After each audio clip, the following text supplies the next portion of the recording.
todas y a todos.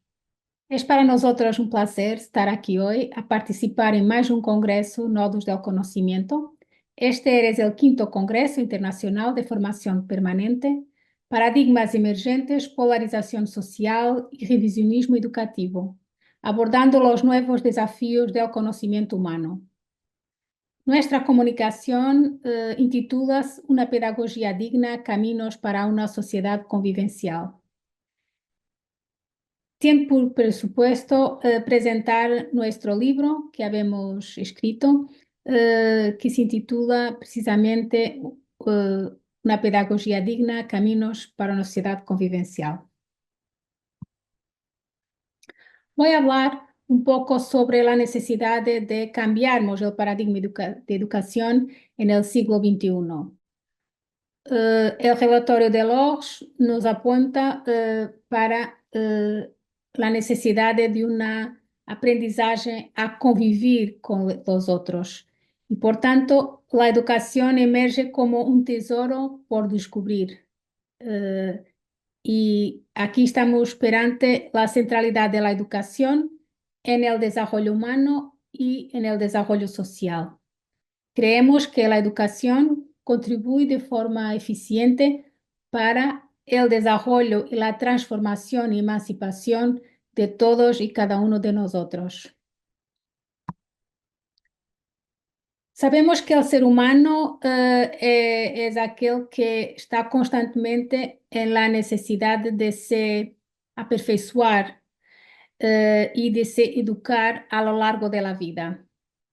Y por tanto es muy importante valorizarmos las relaciones interpersonales, pues es a través de la relación que establecemos con los otros que vamos mejorando nuestra acción como personas y también nos vamos a transformar como personas. Consideramos que la convivencia surge como un desafío humano en la sociedad actual. Y la educación asume aquí un papel muy importante en la promoción de la convivencia pacífica. Além de estarmos perante un cambio de paradigma educativo, también estamos perante un cambio de paradigma social. Sabemos que las sociedades son cada vez más multiculturales, cada vez más diversas, o que solo nos enriquece. Pero es necesario que pasemos de la coexistencia, o sea, de la multiculturalidad, de tenermos todas y cada una de las personas de diferentes culturas en el contexto social y comunitario, para vivirmos en comunidad y para vivirmos conviviendo unos con los otros, dialogando unos con los otros, pasando de esta forma de la coexistencia para la convivencia. Aquí es muy importante valorarmos el diálogo intercultural, ponernos en comunión, como nos ha enseñado Paulo Freire, las nuestras vidas con las dos otros, en el sentido de contribuirmos para una identidad colectiva.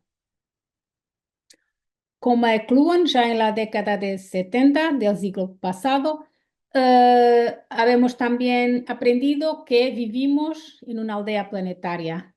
Sí, efectivamente vivimos en una aldea planetaria, pero es necesario que valoremos cada vez más prácticas de convivencialidad, prácticas que coloquen el foco en la educación como una herramienta para superar las desigualdades sociales que surgen en los diferentes contextos en que intervimos. Estamos también, según Beck, perante una sociedad de riesgo y también la necesidad de desarrollarnos prácticas que van a permitir superar las desigualdades sociales que ocurren, que se verifican en nuestra sociedad.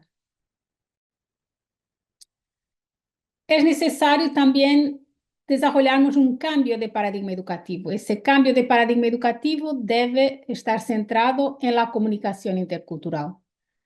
Conforme habíamos hablado, la educación surge como un derecho humano universal. En la Declaración Universal de los Derechos Humanos aparece esta importancia de la educación como un derecho que todos y cada una de las personas a nivel global tiene. Paulo Freire también nos ha hablado sobre la importancia de desarrollarnos otra educación, una educación que sea cada vez más problematizadora, una educación que sea cada vez más libertadora, una educación que deje de ser opresora, que deje de entender la comunicación en una visión monolítica, monocultural, para poder entender la comunicación como una comunicación intercultural, una comunicación que valora el diálogo con los otros. Y por tanto, aquí lo foco está en la relación dialógica, de forma que na relación o encontro que establecemos con los otros, possamos valorar las inteligencias múltiples. Nosotros creemos que todas y cada una de las personas tienen algún talento, tienen algún potencial, tienen alguna inteligencia más destacada do que otra. Por eso es necesario que dar a oportunidad a cada persona de identificar sus inteligencias múltiples, dar a conocer sus inteligencias múltiples y partilhar esa inteligencia con los demás. Só así podemos desarrollar una educación que se pretende abierta. ¿Abierta a qué? A la diversidad, a la inclusión, a la interculturalidad. Para tal, nosotros, como personas, debemos promover el desarrollo de espacios para el diálogo intercultural.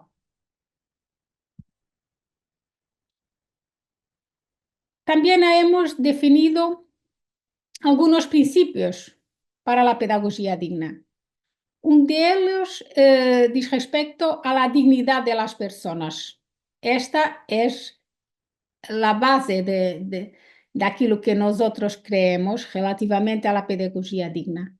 Es digna una vez que tiene en cuenta la dignidad de las personas.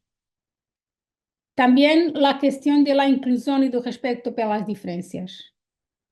Nuestras acciones deben centrarse en el respeto y la valorización de las diferencias, de modo a promovermos la inclusión, o sea, garantizar que todas y cada una de las personas puede tener oportunidades para se desarrollar como persona, entendida también una visión digna. Y solo cuando todas y cada una de las personas tienen la oportunidad con dignidad de participar efectivamente en las actividades desarrolladas nas comunidades, ahí sí estamos perante una inclusión efectiva.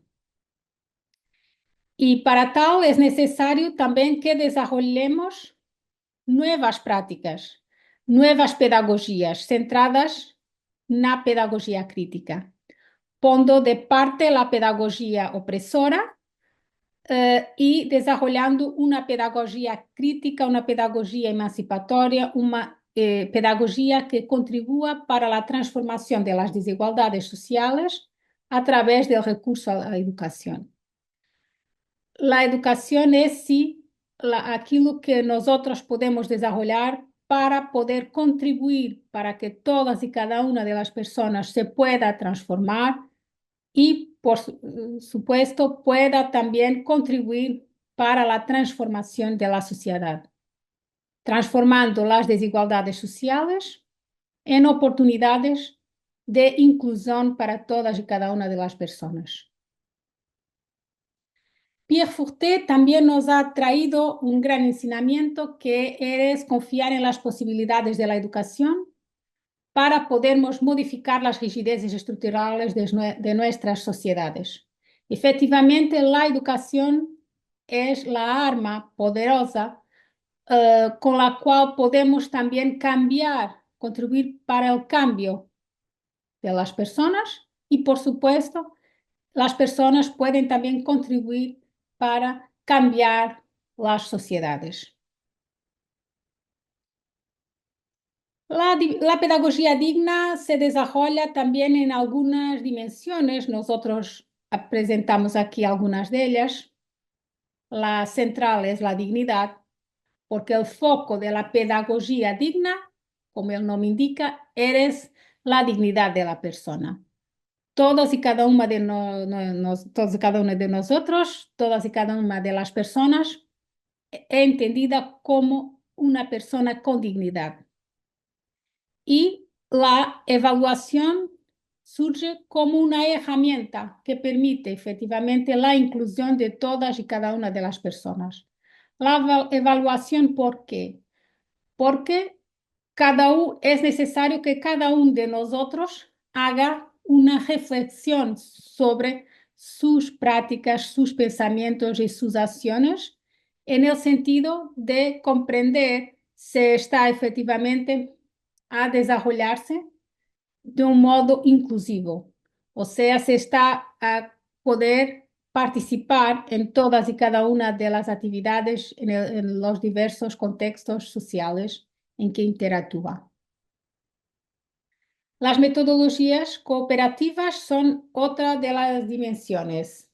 Una vez que la relación que establecemos con los otros, es necesario desarrollar metodologías que promuevan la cooperación, el trabajo en equipo, el trabajo en red con instituciones de la comunidad, de modo a que en conjunto todos podamos contribuir para la inclusión de todas y cada una de las personas, a través del desarrollo de actividades distintas, consoante las características concretas de las personas, consoante sus condiciones y de modo que puedan también desarrollarse en diferentes niveles y a través de diferentes formas de expresión.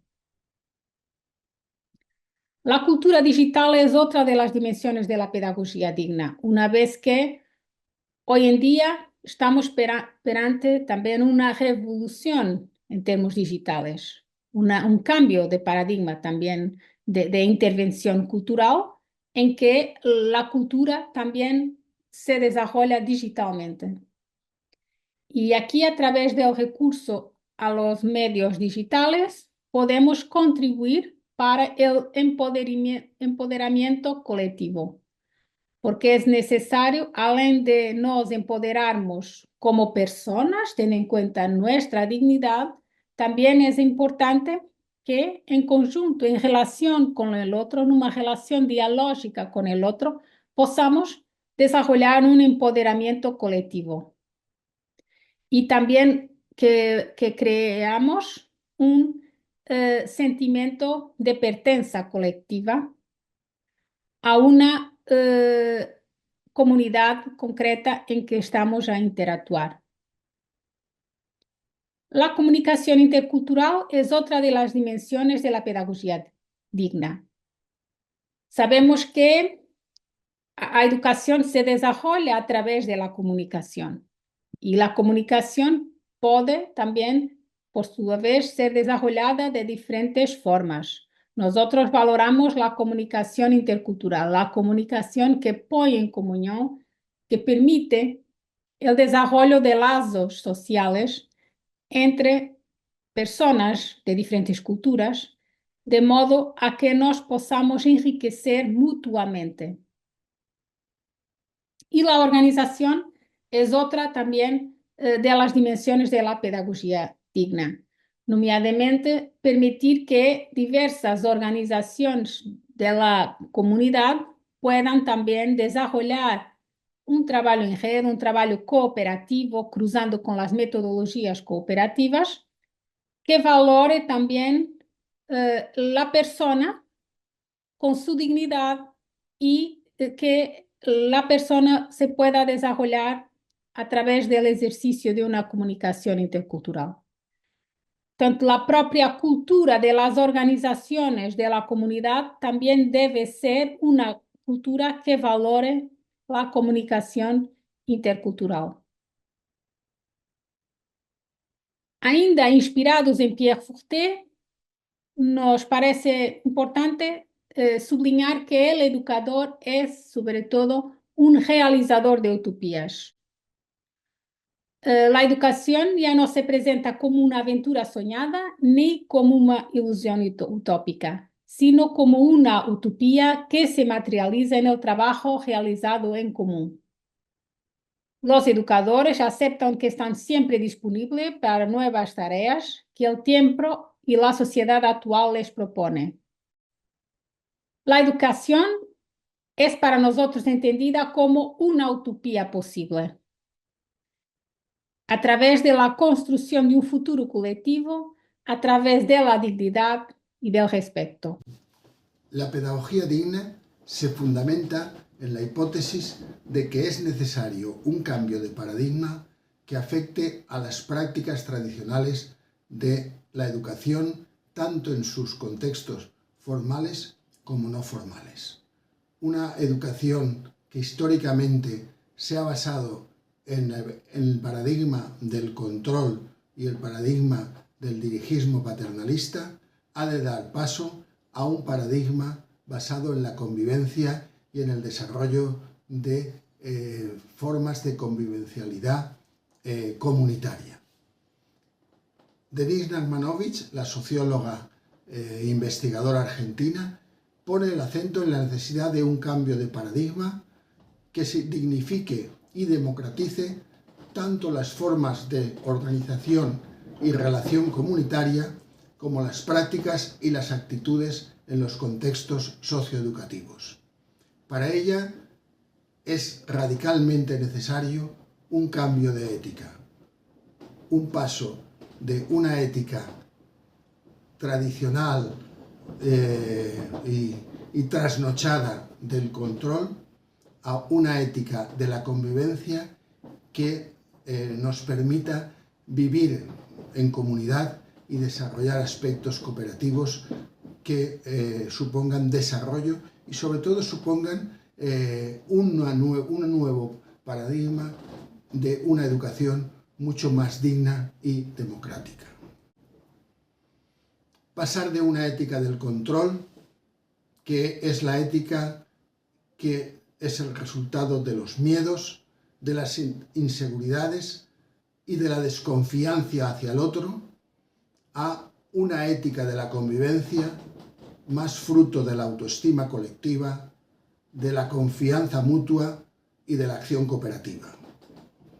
Desde una ética del control basada en el currículum, en la organización, en la norma y en la disciplina, es necesario mudar hacia una pedagogía basada en la experimentación, en el aprendizaje ubicuo y en la creación de formas y redes de convivencia colectiva. La convivencialidad es un concepto que ya planteó en 1978 Iván Illich, quien formuló el paradigma convivencial posmoderno al analizar críticamente la sociedad neoliberal postindustrial, poniendo el acento en la función humanizadora de la tecnología y en la necesidad de encontrar un equilibrio entre unas tecnologías que proporcionen bienestar y dignifiquen la vida humana frente a una función adictiva y de control social que las mismas tecnologías conllevan. Una tecnología al servicio de mujeres y hombres y no una tecnología que esclavice o ponga nuevas formas de opresión al ser humano. En el fondo, tenemos que optar entre una cultura dirigista o una cultura comunitaria. El dilema entre una cultura del control, el dirigismo paternalista, el encuadramiento y la brecha social, y el de una cultura comunitaria basada en el cuidado, en el apoyo mutuo, en la cooperación y en la gestión solidaria de las dinámicas colectivas. Este hecho marca una profunda diferencia en las formas de representar la cultura democrática, pero también en la organización y la gestión del espacio comunitario y, indudablemente, en las prácticas socioculturales y educativas. Otros autores han incidido en esta función convivencial de la pedagogía. Jimeno Sacristán, en 2001, insiste en la función convivencial de la educación, al plantear la educación como una respuesta a la necesidad de vivir con los otros. Y en este sentido, Jimeno Sacristán incide en tres aspectos importantes de esta función pedagógica. En primer lugar, los aspectos emocionales y relacionales que nos van a permitir el encuentro con la otra persona y nos van a permitir el poder estar juntos y convivir unos con otros. En segundo lugar, las dinámicas de interculturalidad en un mundo hiperconectado, en un mundo hipercultural, donde las culturas han sido tradicionalmente culturas mixtas, culturas interrelacionadas unas con otras, y que hoy en día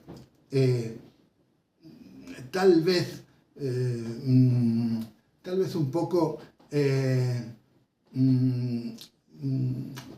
perdidas o difuminadas por los procesos migratorios, realmente ocultan lo que es importante, y esa dimensión intercultural de la vida humana y de la convivencia humana.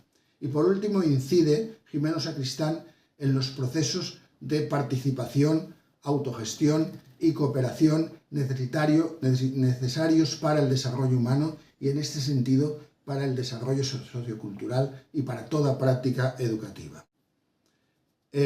Otros autores han ido acotando también esta cultura de la convivencia como una cultura no solamente de la educación o de los procesos socioeducativos, sino una cultura de las actitudes humanas en un vivir con.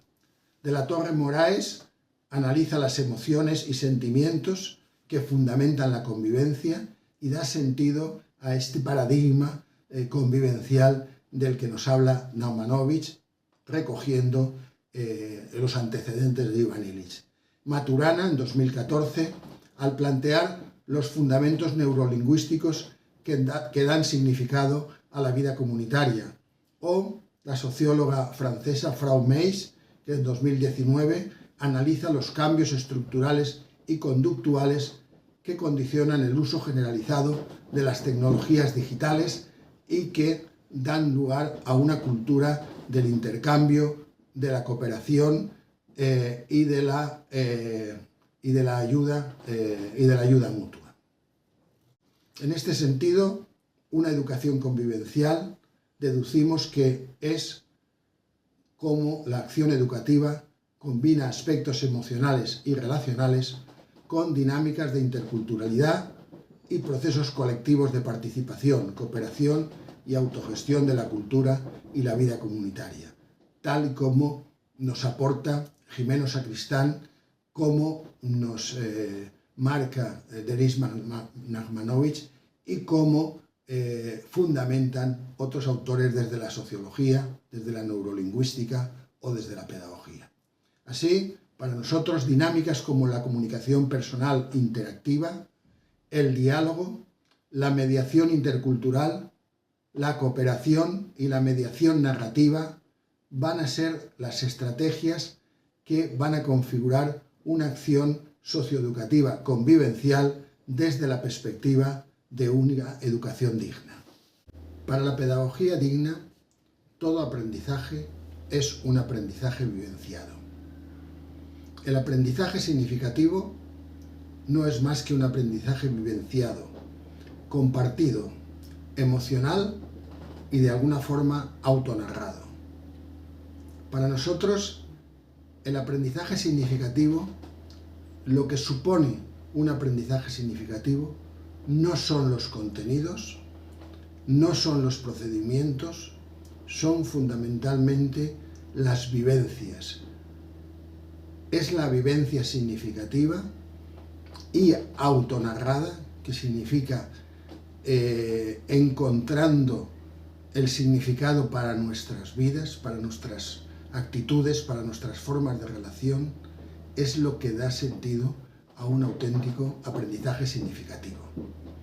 Un aprendizaje que parte de nuestras vivencias y que se concreta en nuestras formas particulares de comprender el mundo, de narrarlo y de actuar sobre nuestros entornos más inmediatos y con las personas con las que convivimos habitualmente y con las que proyectamos nuestro futuro más cercano.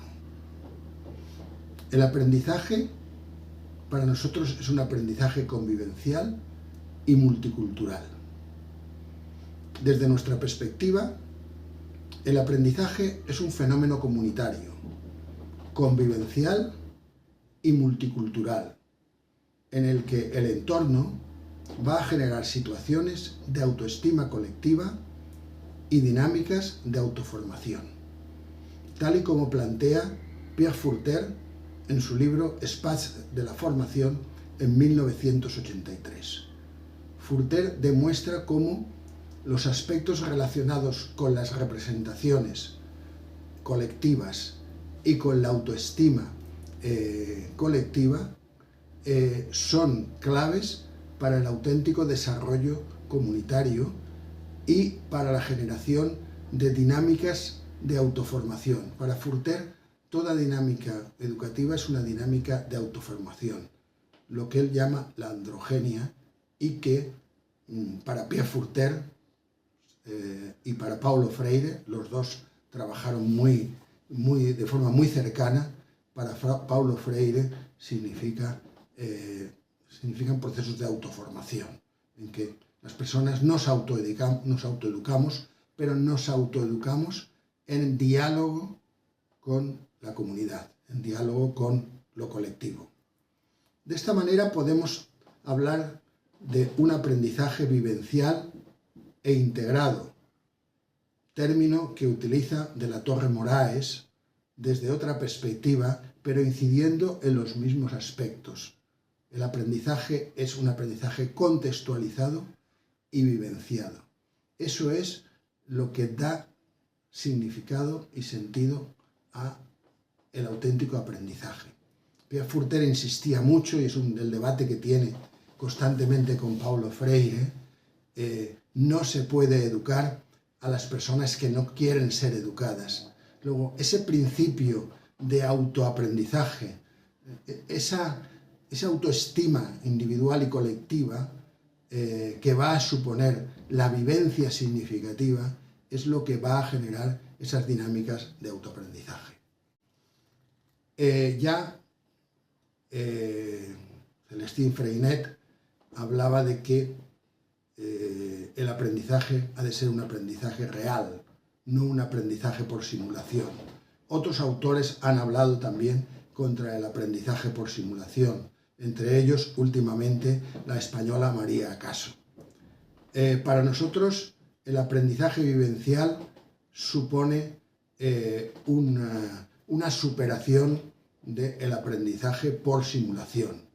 El aprendizaje por simulación, donde el currículum es un currículum predecible, mientras que para el aprendizaje vivencial los contenidos son muchas veces aprendizajes inesperados. El aprendizaje por simulación se basa en una enseñanza memorística, mientras que para el aprendizaje vivencial la educación es una educación activa. Mientras que la simulación se basa en la contemplación, el aprendizaje vivencial se basa en la investigación. Mientras para el aprendizaje por simulación los contenidos son ajenos y se busca la motivación en los contenidos ajenos, para el aprendizaje vivencial los contenidos son personalizados, son vivenciados por la persona en compañía de. Para el aprendizaje por simulación el aprendizaje es individual, mientras que el vivencial es colaborativo. La simulación se basa en el esfuerzo individual, en la capacidad de simular situaciones que nos van a hacer ser más competitivos, mientras que el aprendizaje vivencial se basa en la cooperación y en la ayuda mutua. El aprendizaje por simulación es un aprendizaje descriptivo y María Caso lo explica muy bien.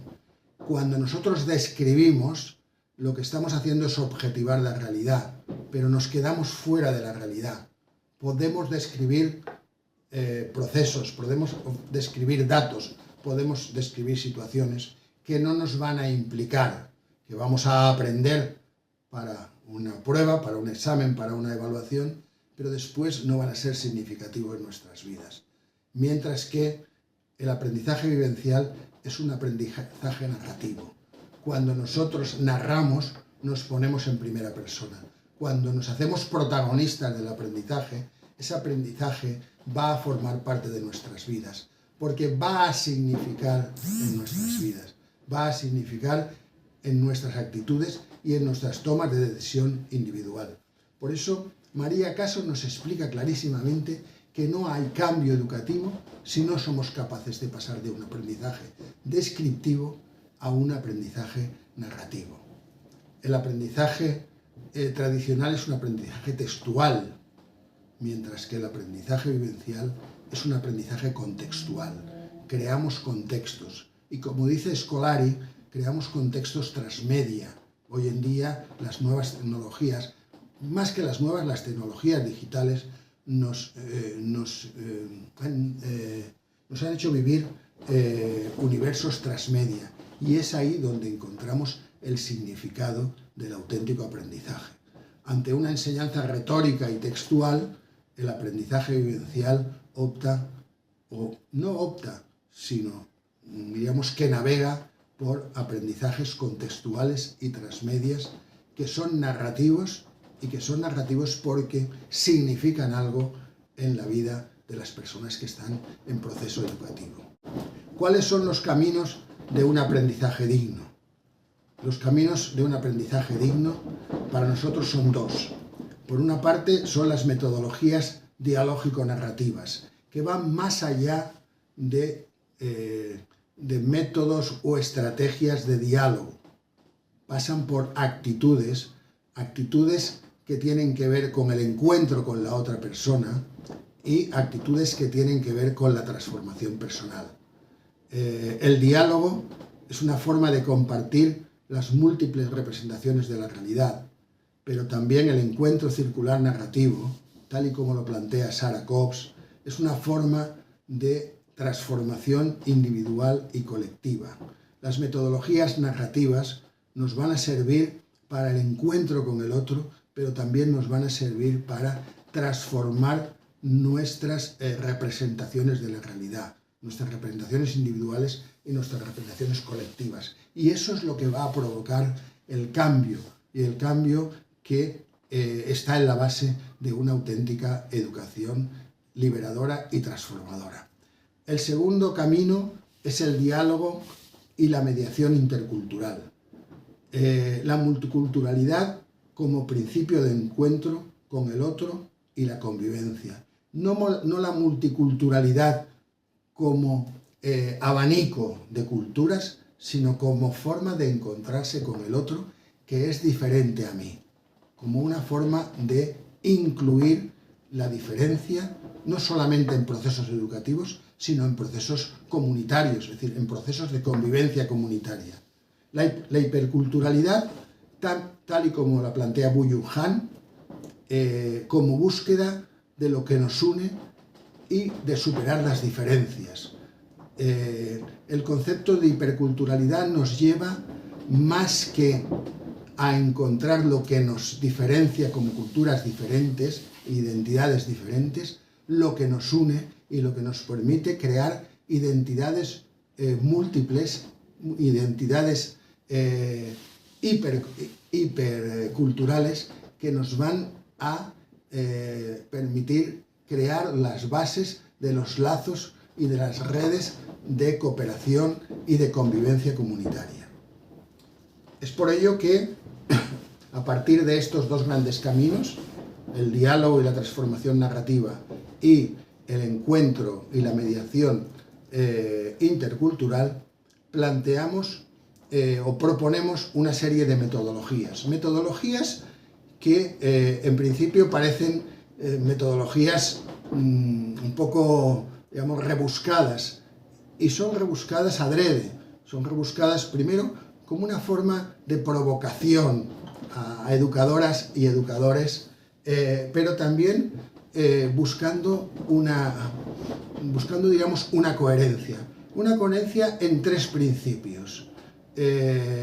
Los principios son la lectura crítica y no estereotipada de la realidad, la lectura dialógica y el encuentro con el otro, y la búsqueda de significado en cada una de las vidas de las personas, mujeres y hombres que están en proceso educativo. Es decir, insistiría en que los 4 métodos que proponemos desde la pedagogía digna son métodos que se basan en estos 3 apartados. Y desde esta perspectiva, desde una pedagogía digna, proponemos 4 metodologías. En primer lugar, proponemos el método dialógico narrativo, que es un método basado en el diálogo, pero también basado en la narrativa, en la perspectiva que antes hablábamos de María Caso, la narrativa como protagonismo, como autogestión de nuestros propios procesos de autoaprendizaje, como antropogenia, tal y como lo planteaba Piafortera. El segundo método que proponemos es el método de la recreación educativa, en la misma línea, en la línea de una búsqueda colectiva de significado, una búsqueda colectiva de sentido a nuestra experiencia compartida, y por último una búsqueda de significado en nuestra vida personal, en nuestras actitudes, en nuestras formas de encarar la convivencia y de alguna manera encarar el aprendizaje, porque el aprendizaje no es otra forma que generar conocimientos que van a mejorar la vida colectiva, que van a mejorar el bienestar común, que van a mejorar el buen vivir. El tercer método que proponemos es el de María Caso, que ella le llama el método DAT, y que se basa en detectar, analizar y transformar. Nos encontramos ante otra formulación del mismo triodo: detectar significaciones, analizar significados y transformar nuestras actitudes y nuestras prácticas personales. Y el último método es el método de la simbología grupal, que es el método que propone PASEC, que es una asociación socioeducativa portuguesa de gran proyección en el ámbito europeo y que trabaja con jóvenes, y que propone una pedagogía participativa y una educación entre pares. Propone buscar experiencias compartidas, buscar el significado de la simbología que supone esas vivencias compartidas, es decir, ese análisis compartido de la realidad, en la búsqueda de unas lecturas y unas representaciones no estereotipadas o menos estereotipadas de la realidad. Y por último, la toma de decisión, que para el método de la simbología grupal es fundamentalmente una gestión, una autogestión de los propios jóvenes, de sus decisiones y de sus proyectos. En el fondo, estamos por una metodología de análisis crítico, de búsqueda de significados, de búsqueda de significados narrativos y de generación de proyectos cooperativos de mejora del bien común y del bien vivir de la colectividad. Eso es para nosotros una educación digna y convivencial. Ahora voy a hablar sobre los caminos hacia una educación convivencial. centrando el discurso en la mediación intercultural. Sabemos que en la actualidad la diversidad surge como un patrimonio común y como una fuente de desarrollo humano y sostenible. La UNESCO reconoce la diversidad cultural como una característica inherente a la humanidad, como un patrimonio común y como una fuente de un mundo más rico y diversificado que expande las posibilidades de relación y fortalece al ser humano. Nosotros creemos que la diversidad es una característica que cada vez más debemos valorar en las comunidades en que desarrollamos y que intervimos.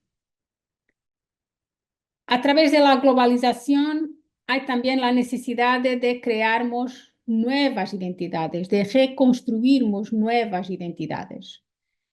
Y sabemos que a través de la migración hay también una reconstrucción de identidades en los diferentes contextos culturales, porque los individuos tienen la necesidad de dialogar con el otro, conocer la cultura del otro, para que pueda también reflexionar sobre su cultura y, de cierta forma, poder reconstruir su cultura en función de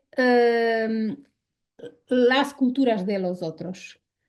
Todos nosotros vamos reconstruyendo nuestra identidad en función de los contextos en que tenemos la oportunidad de vivenciar, de las experiencias que vivenciamos, y así vamos reconstruyendo nuestra identidad, vamos aprendiendo a ser cada vez más y mejores personas a través de la relación y del contacto y de las aprendizajes que desarrollamos con los otros. Para tal, es necesario que en las diferentes comunidades se puedan desarrollar prácticas de mediación intercultural para que podamos convivir de una forma pacífica con el otro a través del diálogo intercultural. La Convención de la UNESCO también promulgó la Convención para la Protección y Promoción de la Diversidad de las Expresiones Culturales, ya en 2005, y que nos habla sobre un equilibrio entre el universalismo y el particularismo. El universalismo, una vez que promueve la defensa de los valores universales, de la paz, de la solidaridad, de la justicia y de los derechos humanos. Y por otro lado, el particularismo, con la libertad de cada persona y de cada comunidad poder expresar su cultura y también decidir sobre sus propias opciones.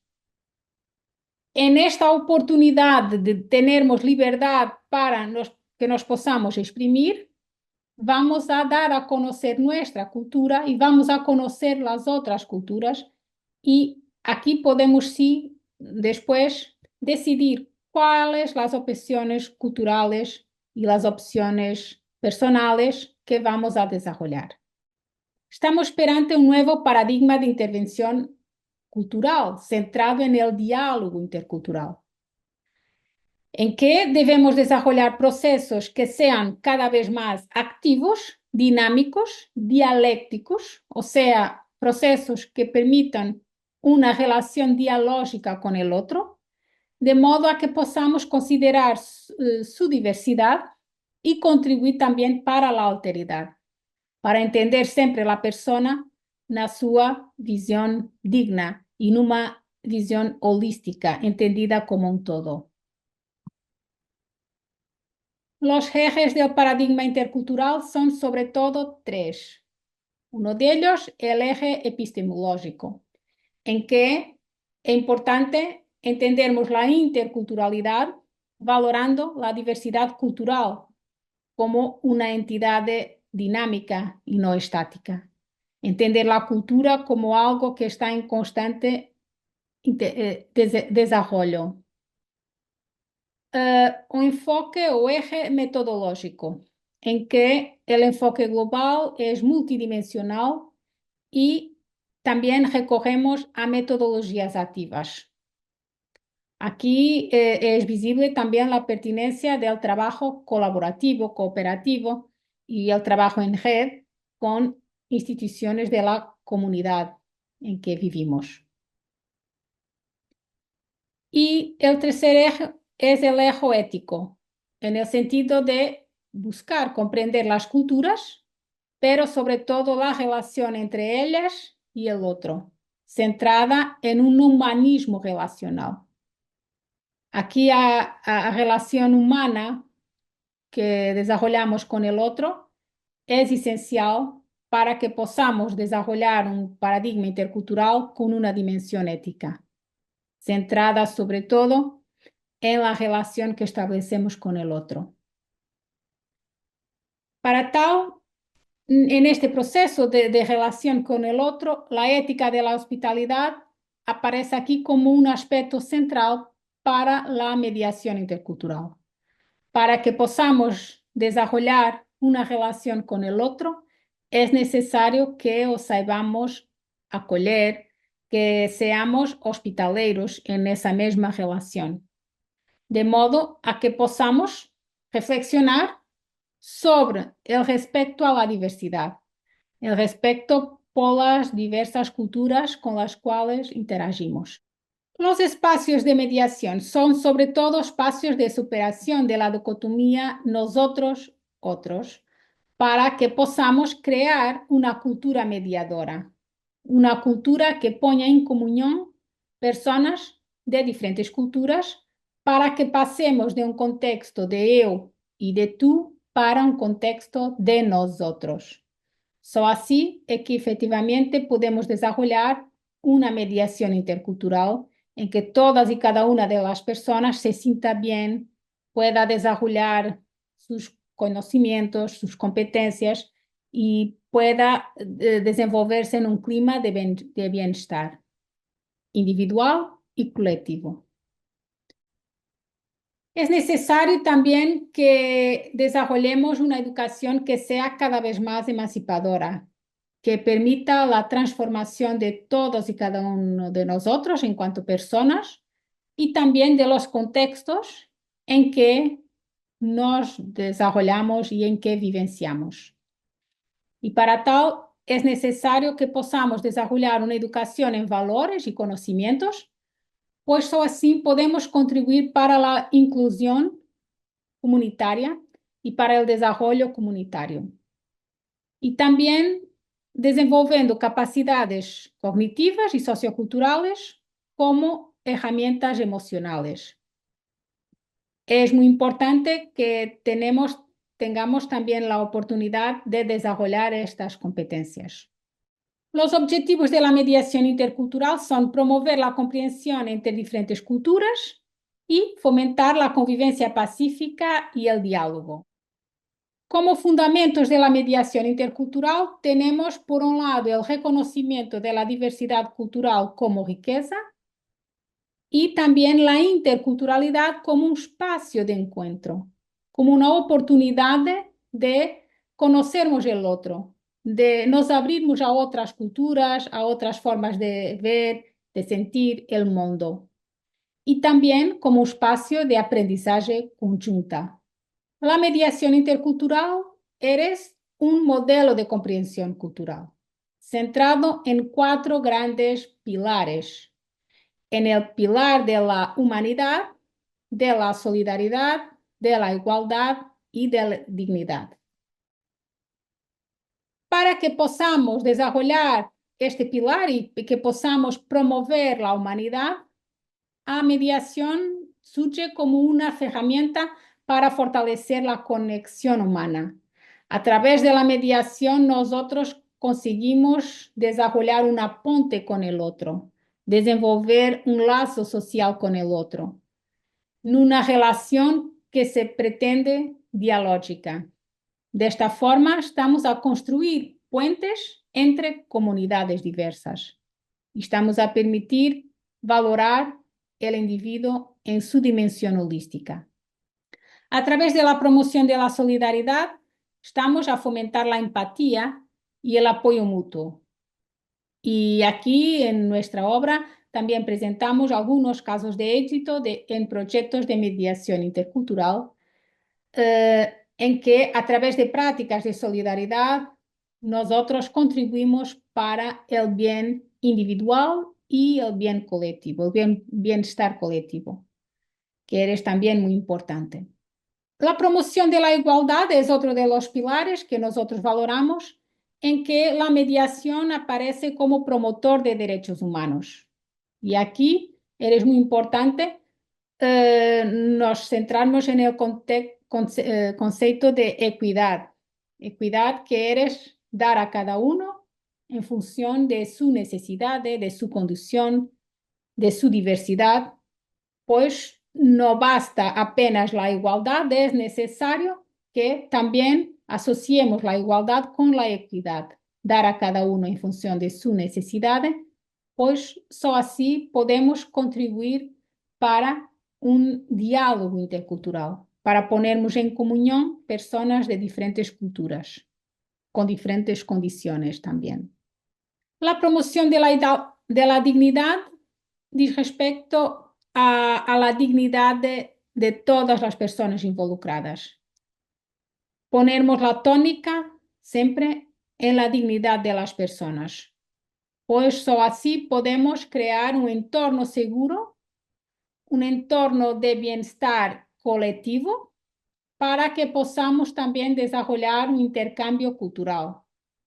Como estrategias de mediación intercultural presentamos algunas de ellas, nomeadamente la necesidad y la importancia de formarmos mediadores interculturales. En Portugal ya hay algunos cursos de grado y posgrado de formación de mediadores interculturales.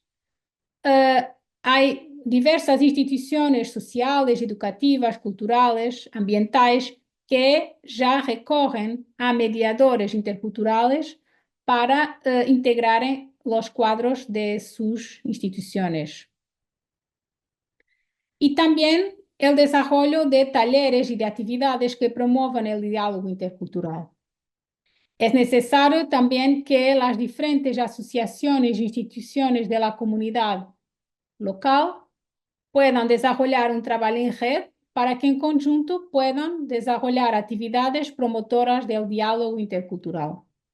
Que esta responsabilidad no sea apenas de la escuela, pero que pueda ser también de todas las diversas instituciones de la comunidad, de las diferentes instituciones sociales, para que sea una educación que se desarrolle a través de estrategias de mediación intercultural, sea una educación que se desarrolle a lo largo de la vida, en diferentes contextos, no solo de educación formal, pero también de educación no formal, de educación informal. Que toda la concepción de educación en un sentido lato sea desarrollado de esta forma. Creemos que la mediación intercultural es un modelo clave para un futuro más armonioso. Muchas gracias por vuestra atención. Ha sido para nosotros un gusto estar aquí hoy con vosotros a dialogar sobre la necesidad de desarrollarmos una pedagogía digna y que en conjunto podamos trazar caminos para una sociedad convivencial. Muchas gracias.